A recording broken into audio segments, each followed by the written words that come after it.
Assalamu alaikum wa rahmatullahi wa barakatuh et bienvenue à cette nouvelle série d'épisodes appelée Histoire merveilleuse et inédite, récits des contemporains et des pieux prédécesseurs.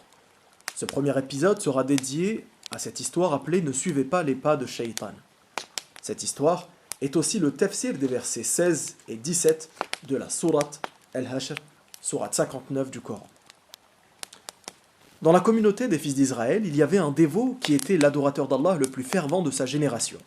À cette époque, 3 frères voulurent partir en expédition militaire pour combattre pour la cause d'Allah, mais ils ne savaient pas qui hébergerait leur sœur et veillerait sur elle durant leur absence, surtout qu'elle était leur unique sœur et leur cadette.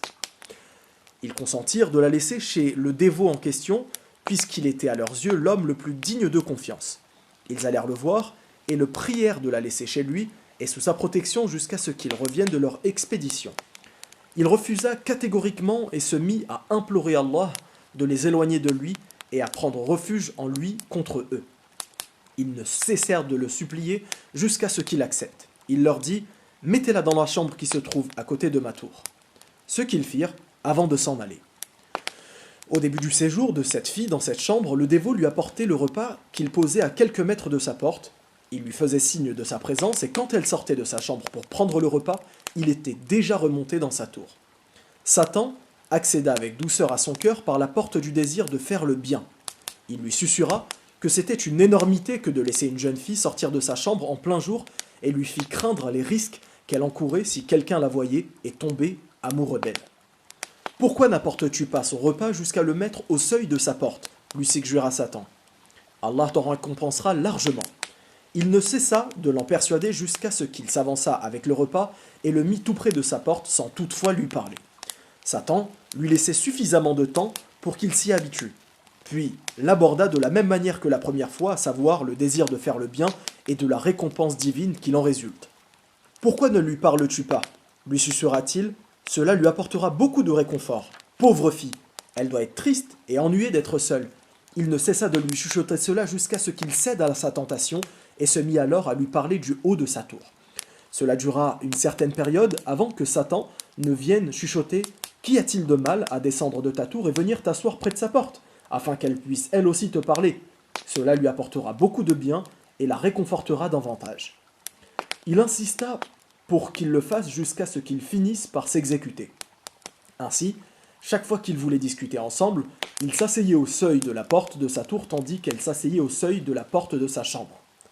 Après une certaine période, Satan l'aborda et lui susurra qu'en se comportant ainsi avec elle, il ne faisait que le bien et qu'il jouirait d'une bonne récompense divine, puis il lui chuchota. « Vois-tu un quelconque inconvénient à sortir de ta tour et à t'approcher un peu de sa porte pour lui parler ? Au contraire, elle se sentirait plus à l'aise et se réjouirait. » Il ne cessa de le tenter jusqu'à ce qu'il cède à sa tentation. Il le laissa jusqu'à ce qu'il s'y habitue, puis vint lui dire « Ne vois-tu pas que c'est gênant pour elle de te parler à l'extérieur de sa chambre ? Il vaut mieux que tu t'assoies sur le seuil de sa porte. Ainsi, elle ne se donnerait pas la peine de sortir pour te parler. » Ce qu'il fit. Satan vient ensuite lui susurrer « Ce serait plus discret d'entrer dans sa chambre pour lui parler.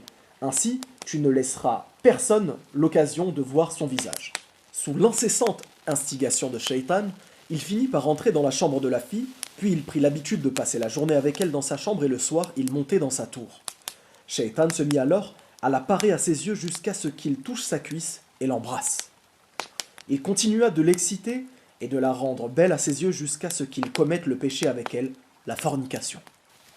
Il la mit enceinte et elle donna naissance à un garçon. Satan intervint et lui dit « Vois-tu, si ses frères reviennent et découvrent qu'elle a eu un garçon de toi, que feras-tu ?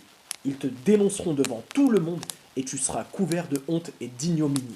Empresse-toi d'égorger son garçon et enterre-le.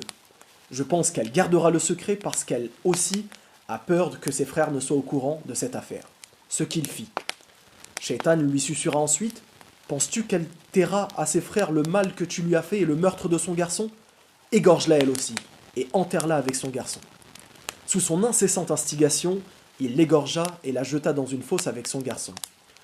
Pour enlever toute trace de son crime, il mit dans la fosse une grosse pierre, ramena tout au ras du sol, puis regagna sa tour pour se consacrer à l'adoration. Il demeura ainsi jusqu'au jour où les frères de la fille revinrent de l'expédition. Ils lui demandèrent des nouvelles de leur sœur et il leur informa qu'elle était morte. Il implora pour elle la miséricorde et leur dit en pleurant « Elle était vraiment une femme exemplaire ». Puis il leur indiqua sa tombe. Ses frères prièrent pour elle, la pleurèrent et ils se recueillirent auprès de sa tombe quelques jours puis retournèrent auprès de leur famille. Quand la nuit tomba et qu'ils se mirent au lit, Satan leur vint dans leur sommeil revêtant l'apparence d'un voyageur.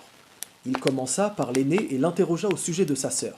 Celui-ci lui répéta ce que lui avait raconté le dévot. « Il ne vous a pas dit la vérité, lui dit Shaitan, mais il a rendu votre sœur enceinte et quand elle a accouché d'un garçon, il les a égorgés tous les deux parce qu'il avait peur de vous.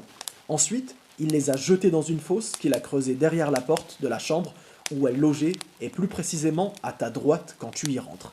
Allez vérifier et vous les trouverez tous les deux exactement là où je vous ai indiqué. » Il se présenta à son second frère, puis à son cadet, et leur raconta les mêmes faits. Ils se réveillèrent étonnés de ce qu'ils avaient vu dans la nuit. Ils se rendirent visite et se racontèrent le rêve qu'ils avaient fait. « Ce n'était qu'un rêve sans importance, dit l'aîné. « Oublions tout cela. »« Non, répliqua leur cadet. Je ne serai tranquille que si je reviens à cet endroit pour vérifier tout cela. » Ils revinrent à la chambre, où était logée leur sœur, ouvrirent la porte et fouillèrent l'endroit indiqué dans leur rêve. À leur surprise, ils découvrirent leur sœur et son garçon égorgés dans la fosse. Ils interrogèrent le dévot qui avoua son crime. Ils déférèrent l'affaire au roi et le dévot fut descendu de sa tour pour être crucifié. Quand il fut ligoté contre le bois, Satan lui susurra « Je suis ton complice dans cette affaire. C'est moi qui t'ai tenté par cette femme que tu as mise enceinte et que tu as égorgée avec son garçon. Mais si tu m'obéis maintenant en déniant Allah, qui t'a créé et façonné, je te sauverai de cette situation. » Le dévot dénia Allah, a'udhu billah, et Satan laissa le champ libre aux exécuteurs pour le crucifier. C'est au sujet de ce dévot que fut révélé le verset suivant. Leur cas, les hypocrites, est comparable à celui de Satan qui incite l'homme à renier sa foi. Mais quand l'homme renie sa foi, il dit, Shaitan, « Je te désavoue car moi je crains Allah, le Seigneur des univers. » Et leur fin à tous deux fut d'être dans l'enfer pour l'éternité.